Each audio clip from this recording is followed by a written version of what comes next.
हाँ जी। तो इससे पहले हमने advocate general of the state के बारे में पढ़ा था, जो कि एक एग्जीक्यूटिव पोस्ट होती है। और ये जो पोस्ट होती है ना तो सुप्रीम कोर्ट का जज होता है ना तो हाई कोर्ट का जज होता है, ठीक है ना।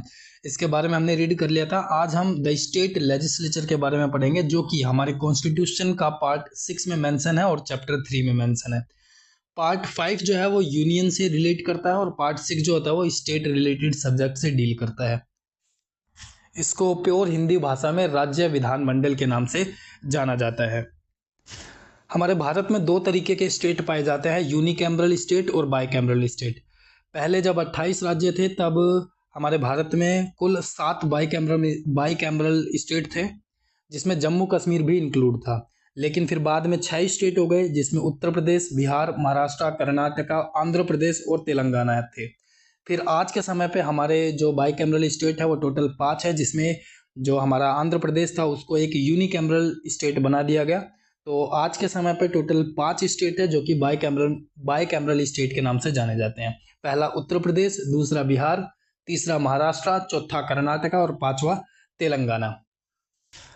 हमारे कॉन्स्टिट्यूशन का जो पार्ट 5 है जो कि यूनियन से रिलेट करता है, उसमें जो आर्टिकल 79 है जो कि पार्लियामेंट का एक ऑर्गन है उसके बारे में डिस्कस करता है, जिसमें पहले प्रेसिडेंट के बारे में, दूसरा राज्यसभा और लोकसभा को ये डिस्क्राइब करता है, आर्टिकल 79।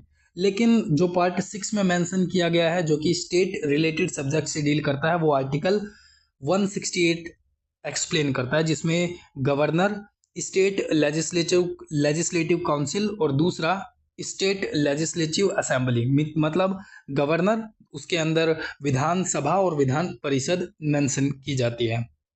यूनिकैमरल स्टेट के लिए जो मेन ऑर्गन माने जाते हैं उसको हम बोलते हैं गवर्नर और दूसरा स्टेट असेंबली। और हमने ये बात डिस्कस कर ली थी। Right now we have 5 bicameralism state. Andhra Pradesh and Jammu Kashmir dissolve the state legislative council. मतलब पहले जो थे वो 7 स्टेट थे, उन 7 में से 2 को डिसॉल्व कर दिया गया, आंध्र प्रदेश और जम्मू कश्मीर को। तो आज के समय पर टोटल 5 बाइकैमरल स्टेट पाए जाते हैं। अब हम जो पार्ट 6 में मेंशन किए हुए हैं आर्टिकल, उसको वन बाय वन डिस्कस करेंगे। सबसे पहले हम आर्टिकल 169 के बारे में बात करेंगे, जो कि बात करता है एबोलिशन और creation of the legislative council in a state. इसमें कुछ पॉइंट मेंशन किए गए हैं, वो कुछ इस प्रकार है। The parliament can abolish a legislative council और क्रिएट इट। मतलब पार्लियामेंट जो है वो लेजिस्लेटिव काउंसिल को बना भी सकती है और एबोलिश भी कर सकती है।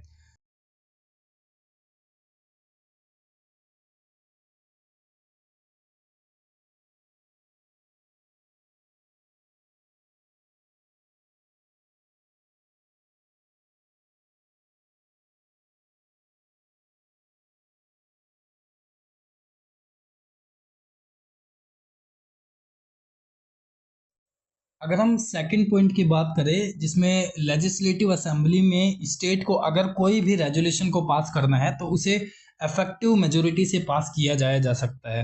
और जो इसमें मेजोरिटी होती है वो 2/3 से कम नहीं होनी चाहिए। और जो मेजोरिटी है वो उस बेसिस पे काउंट की जाती है जिस समय लेजिस्लेटिव असेंबली में नंबर ऑफ जो मेंबर्स है वो प्रेजेंट है और वोट कर रहे होते हैं।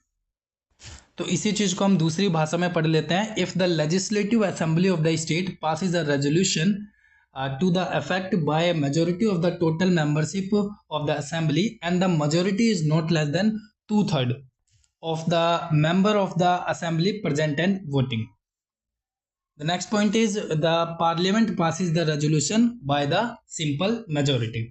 तो हमने ये बात करी कि जो कोई भी रेजोल्यूशन को अगर स्टेट के द्वारा पास किया जाता है तो उसको 2/3 की जो मेजोरिटी है उससे पास किया जाया जा सकता है। तो अगर उसे 2/3 वोट मिलते हैं तो उस रेजोल्यूशन को क्या किया जाता है, जीत लिया जाता है और फिर उसको पार्लियामेंट में दिया जाता है और पार्लियामेंट उसको सिंपल मेजोरिटी और सिंपल वोटिंग से उसे एक्ट के जरिए पास कर देती है।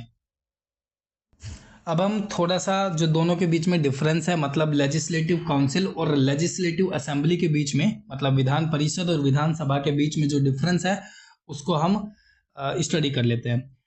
जो लेजिस्लेटिव काउंसिल है उसको आर्टिकल 171 में डिस्कस किया हुआ है, जिसकी कंपोजिशन के बारे में बताया गया है कि इसमें मिनिमम स्ट्रेंथ 40 होनी चाहिए and the maximum strength of the council is fixed at 1/3 of the total strength of the assembly. Means अगर 100 है तो उसका 1/3 33, और 200 हमारे राजस्थान में पाया जाता है तो उसमें 200 में से 66.66 मैक्सिमम स्ट्रेंथ को काउंट किया जाता है, राइट। और सेम एज राज्यसभा, राज्यसभा में कोई भी रिजर्वेशन नहीं होता एससी और एसटी के लिए, ठीक है। अगर हम लेजिस्लेटिव असेंबली मतलब विधानसभा के बारे में बात करें तो ये आर्टिकल 170 से डील करता है, जिसमें मैक्सिमम स्ट्रेंथ बताई गई है 500 और मिनिमम स्ट्रेंथ 60 बताई गई है। इन केस ऑफ सिक्किम जो है वो उस स्ट्रेंथ को 32 पर फिक्स किया हुआ है, और गोवा में मैक्सिमम स्ट्रेंथ को 40 फिक्स किया गया है। The minimum number is fix, the governor can nominate 1 member from the Anglo Indian community. 3 union territory have assembly like Delhi, Puducherry and Jammu and Kashmir. और जो यहाँ पर लेजिस्लेटिव असेंबली में रिजर्वेशन जो होता है वो रहता है, जैसे SC STs के लिए जो रिजर्वेशन है मेंबरशिप के लिए वो यहाँ पर रहता है, लेकिन हम लेजिस्लेटिव काउंसिल में किसी भी प्रकार का कोई रिजर्वेशन नहीं देखते, असेंबली में हमें रिजर्वेशन दिखता है। करंटली जो असेंबली है वो एग्जिस्ट करती है 2 स्टेट्स में, गोवा और पुडुचेरी में। सो आगे हम पढ़ेंगे कि जो MLC और MLA में क्या डिफरेंस है। जो लेजिस्लेटिव काउंसिल होती है उसमें MLC member of legislative council, और जो यहाँ पर होते हैं मेंबर ऑफ लेजिस्लेटिव असेंबली चुन कर आते हैं, राइट। मींस लेजिस्लेटिव काउंसिल में MLC होते हैं और लेजिस्लेटिव असेंबली में MLAs होते हैं। इसमें जो लेजिस्लेटिव काउंसिल में मतलब मेंबर ऑफ लेजिस्लेटिव काउंसिल वो इनडायरेक्टली इलेक्टेड होते हैं। इसके इलेक्शन सिस्टम की हम बात कर रहे हैं। The indirectly elected of the total member of the legislative council, जिसमें 1/3 are the elected by the member of legislative council and 1/3 are the member that are elected by the member of local bodies like from the municipalities district board, and 1/12 are elected by the graduate of the 3-year standing residing within the state। Means इसको हमने इस elections को start किया गया था एक title के साथ जिसको बोलते हैं बेरोजगारों का सम्मान, राइट। और अगर हम MLAs की बात करें मेंबर ऑफ लेजिस्लेटिव असेंबली की, तो ये डायरेक्ट इलेक्शन कमीशन के द्वारा इन्हें चयनित किया जाता है। The member are chosen by the district election from the territorial constituencies in a state. Same इसी प्रकार हमने MLCs में एक पॉइंट को मिस कर दिया, जो होता है कि 1/12 are elected by the teacher of the 3 years standing in a state not lower in stand and then the secondary schools, right. इसमें गवर्नमेंट टीचर्स को भी इंक्लूड किया गया था। 1/12 जो होंगे वो टीचर्स के साथ इंक्लूड होकर आएंगे, और 1/6 are nominated by the governor, और 1/6 जो छठा हिस्सा है उसको नॉमिनेट किया जाएगा गवर्नर के नॉमिनेशन से। स्टेट में जो आर्टिकल्स है जो रिजर्वेशन से डील करते हैं वो है आर्टिकल 330, 331, 332, 333, 334 एंड 335। मीन्स 330 से लेकर 335 तक जो आर्टिकल्स हैं वो रिजर्वेशन से डील करते हैं। यहाँ पर हमने एक शब्द का इस्तेमाल किया गया था कि एंग्लो इंडियंस को भी इलेक्शन में जगह दी जाती है। तो इसमें एंग्लो इंडियंस का क्या मतलब है? एंग्लो इंडियंस का मतलब वो आदमी या वो व्यक्ति जो ब्रिटिश मूल से बिलोंग करता है। अगर हम लेजिस्लेटिव काउंसिल और लेजिस्लेटिव असेंबली में वोटिंग सिस्टम को देखें कि दोनों में वोटिंग सिस्टम किस तरीके से होता है, तो अगर हम काउंसिल की बात करें, the system of the proportional representation by means of the single transferable vote, and in legislative assembly the first past of the post, right। और अगर हम ड्यूरेशन की बात करें इन दोनों में, तो आर्टिकल 172 ड्यूरेशन की बात करता है, जिसमें कंटिन्यूइंग चैम्बर होता है किसमें, लेजिस्लेटिव काउंसिल में, और जो हमारी लेजिस्लेटिव असेंबली होती है उसमें नॉर्मल टर्म 5 ईयर का होता है, जिसमें हर 5 साल के बाद इलेक्शंस होते हैं। तो ये कंटिन्यूस चैम्बर नहीं होता। इसमें नोट करने वाली बात यह है, the governor is authorised to dissolve the assembly at any time. Means legislative assembly को गवर्नर कभी भी डिसॉल्व कर सकता है, किसी भी टाइम डिसॉल्व कर सकता है। अगर हम क्वालिफिकेशन और एलिजिबिलिटी की बात करें तो एलिजिबिलिटी सबसे पहले ये होती है कि ये दोनों ही व्यक्ति सिटीजन ऑफ इंडिया होने चाहिए। अगर हम एज की बात करें तो काउंसिल के लिए उस व्यक्ति की मिनिमम एज 30 होनी चाहिए और असेंबली के सिलेक्शंस के लिए उस आदमी की वो जो एज होनी चाहिए वो 25 ईयर्स होनी चाहिए minimum. And he must passes the other qualification prescribed by the parliament. Oath and affirmation according to the form set out for the purpose of the third schedules. He must as a electorate मतलब मतदाता भी उसका होना बहुत ज़्यादा जरूरी है। तो अब तक हमने लेजिस्लेटिव काउंसिल और लेजिस्लेटिव असेंबली के जितनी भी चीज़ें थी, composition, election system, voting system, time duration और क्वालिफिकेशन के बारे में पढ़ लिया। अब हम डिसक्वालिफिकेशन के बारे में पढ़ेंगे कि एमएलएज और एमएलसीज को किस प्रकार से डिसक्वालीफाई किया जा सकता है। डिसक्वालीफाई करने का जो प्रोविज़न है हमारे कॉन्स्टिट्यूशन में आर्टिकल 191 से डील करता है। A person shall be disqualified on the grounds of the 5 points, on the ground of the 5 point that is described in our constitution. The first point is hold any office of profit. The second point is if he is the unsounded mind and standard so declare by the court, means वो एक unsounded mind का हो और ये चीज किसी court ने declare किया हुआ हो। Third point is if he is undischarged insolvent, मतलब वो व्यक्ति दिवालिया हो गया हो। And the fourth point is if he was a voluntarily acquire the citizenship of the foreign state, विदेशी नागरिकता। The fifth point is if he is so disqualified under any law made by the parliament, मतलब उस समय अगर किसी parliament का कोई law है और उसमें अगर वो डिस्क्वालीफाई सेट होता है तो उसे डिस्क्वालिफिकेशन की कैटेगरी में रखा जा सकता है। एडिशनल डिस्क्वालिफिकेशन के बारे में भी मेंशन किया हुआ है, जिसमें according to the representation of people act 1951 he must have found guilty of a certain election and offenses. The second point is he must not have been convicted for any of the offenses resulting in the imprison for 2 and more than 2 years, means किसी भी दोषी करार पाया गया है वो किसी भी दोष में वो दोषी करार पाया गया हो और उसे सजा मिली हो 2 या 2 साल से ज़्यादा की। The third point is he must not have failed to lodge an account of the election expenses within a time, right? And the fourth point is he must not have been convicted for promoting enmity and between the different groups or for the offenses of the bribery, means किसी भी different group के साथ enmity दुश्मनी या फिर किसी भी offense या फिर किसी bribery या फिर चोरी में किसी में उसका नाम ना हो। He must not have been punished for the preaching and practicing social crime and the corruption as well.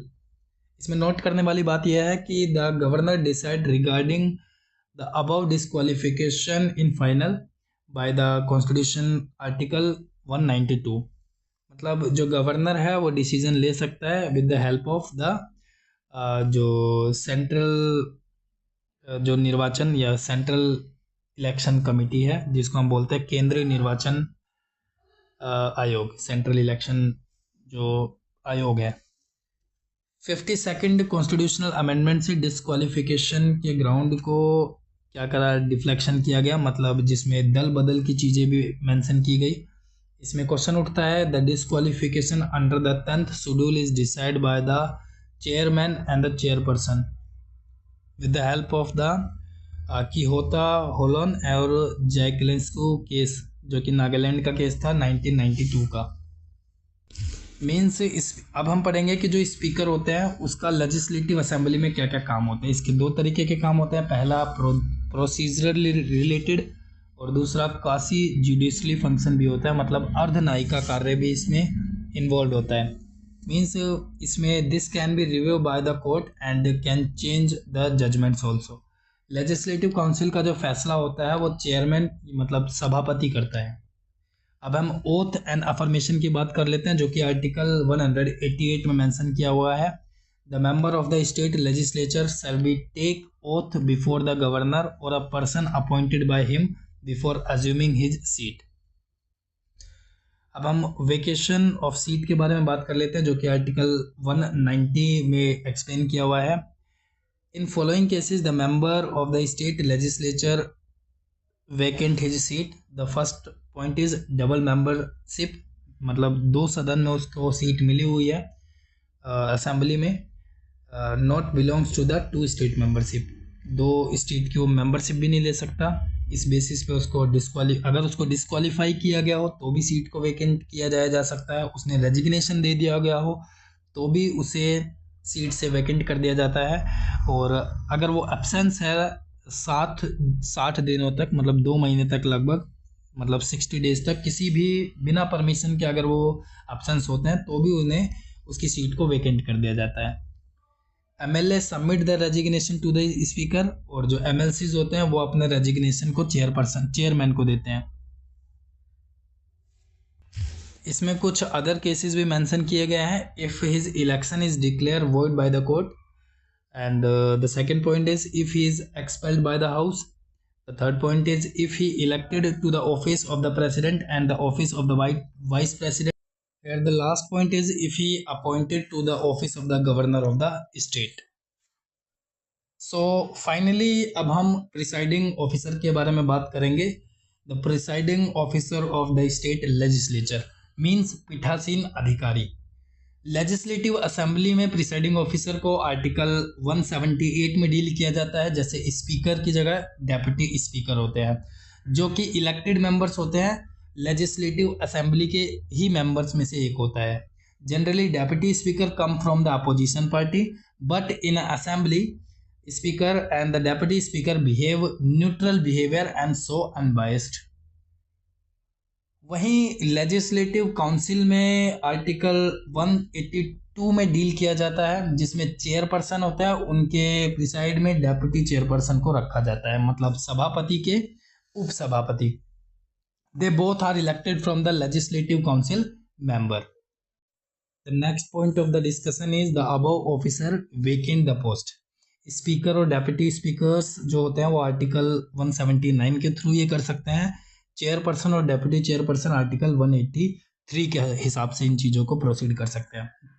इसमें कुछ ग्राउंड्स मेंशन किए हुए हैं. The first point is cease to the membership of the house. Second one is resignation. Third one is if he is removed by the resolution passed by the majority of all of them member of the house.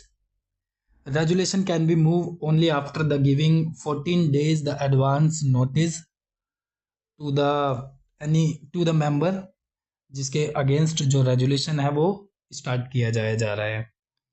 इसके बाद article 180 जो है वो speaker और deputy speaker के बारे में discuss करता है.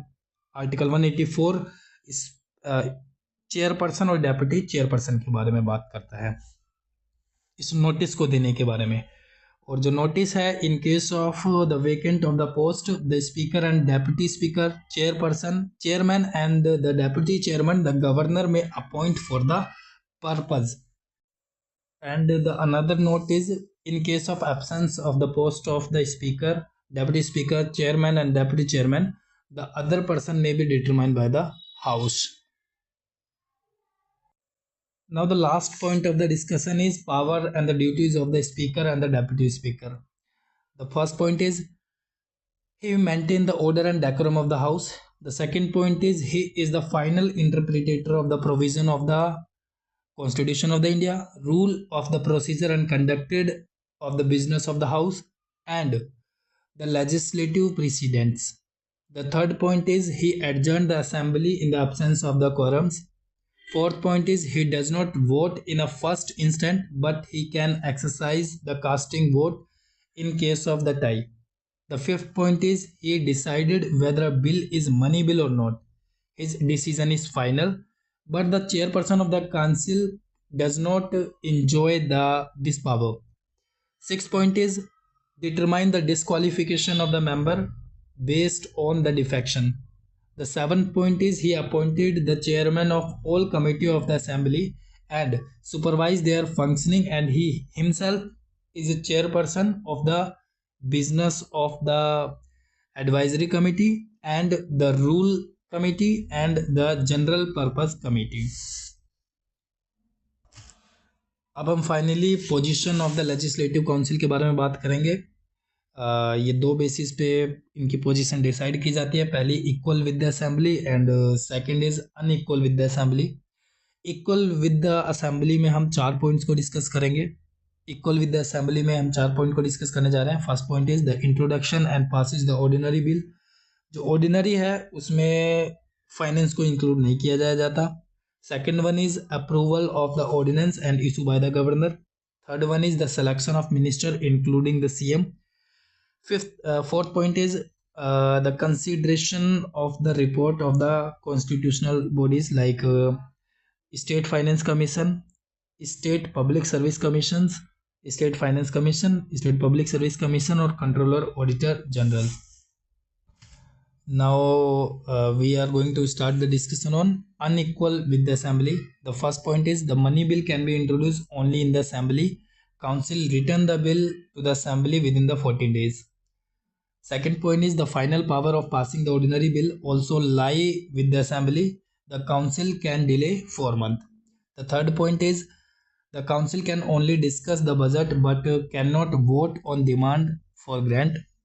The fourth point is the council cannot remove the council of minister by passing the non-confidence motion. The fifth point is if the assembly rejected the bill passed by the legislative council, the bill will end. The sixth point is the member of the legislative council does not participate in the election of the president member of the Rajya Sabha. The seventh point is the council has not effectively say the rectification of the constitutional amendment bill. The eighth point is finally the very existence of the council depend on the will of the assembly. On the other hand, the council is the subordinate to the assembly of all matters, but the Rajya Sabha has equal power with the Lok Sabha in all spheres except the finance matter and regard to the control of the government. Relevance and the utility means the argument on the favor of the council and assembly means that topic is come for the mains examination. So it's all about for the prelims. Thank you.